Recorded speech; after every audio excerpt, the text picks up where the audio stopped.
Hello there, YouTube. So this is my first video, and I figured I'd start off by making a video against I Love the Lord Always and his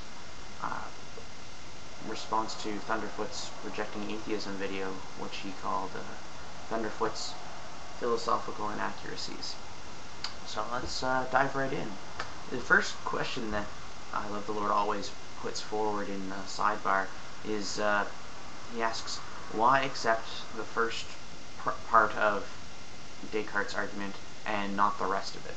And the answer to that's fairly simple. I mean, accepting one premise of an argument doesn't imply that one accepts the entire argument. As such, there's no real reason for Thunderf00t to accept the rest of Descartes' proof for God simply because he accepts the first premise of the argument. I mean, the best way to illustrate this would be to say I put forward an argument that 2 plus 2 equals 4, and second, that if 2 plus 2 equals 4, then the moon is made of green cheese.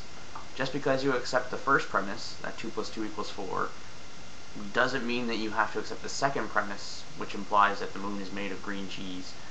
It sort of doesn't get any easier than that. The whole point behind Descartes' I think therefore I am statement is that it's his solution to the difficulty presented by this hypothetical evil demon that's tricking him into believing things that aren't necessarily true.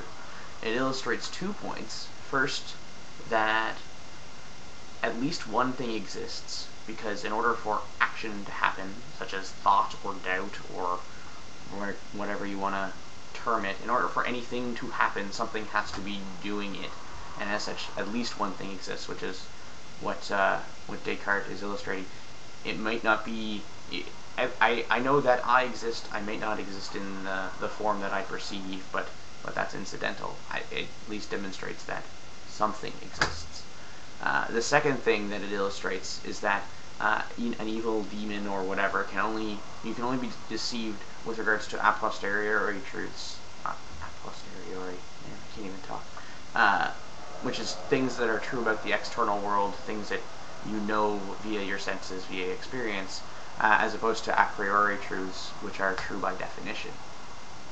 So to that extent, I'm going to have to disagree with you when you say that we are not certain of anything. I mean, we're certain about a lot of things. We know that there are no married bachelors. We know that there are no such thing as four-sided triangles. We know that 2 plus 2 equals 4, etc. We know these things because they're not based on our experience, they're not based on our perception, but rather they're based on a priori truths. They're true by definition. As long as you understand the terms and how they relate to one another, you know that they're in fact true.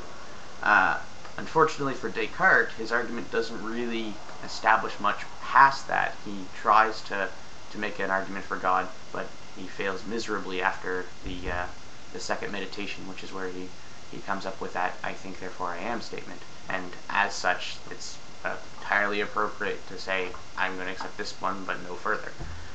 I'm not quite sure why you think that Hume refutes Descartes on this point.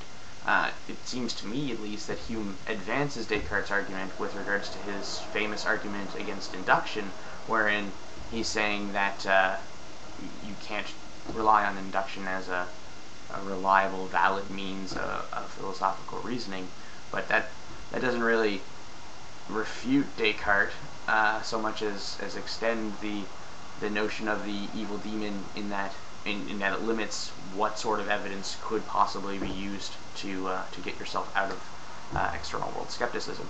And as such, I'm not really sure where you thought you were going with that. As a complete aside, I think you might be confusing Thomas Hobbes with David Hume in terms of names. They both start with H. But it's a bit of an aside there. It doesn't really have anything to do with what we're talking about. In any case, even if Hume is correct, and I mean, going back even further to Aristotle with regards to the necessity of having basic axioms that we have to rely on in order to get anywhere, it doesn't really justify any reliance on faith in the religious sense, which is what you put forward in your second point on the sidebar, because belief that our perceptions are generally reliable is a bit different from, it's categorically different from belief in spite of any evidence, which is normally how faith is defined. on a bit of a side note, I was also wondering, since you claim to be a fan of Hume, what you thought about his argument against miracles. If you're not familiar with it, CDK007 has a good video on it, which I'll link in the sidebar. I'm not sure which side it's going to be on. I guess it's that side. Basically boils down to the idea that it's always more likely for someone to be mistaken than for a miracle to have actually taken place. And so one should never believe a miracle claim from somebody else, or even if you see it yourself.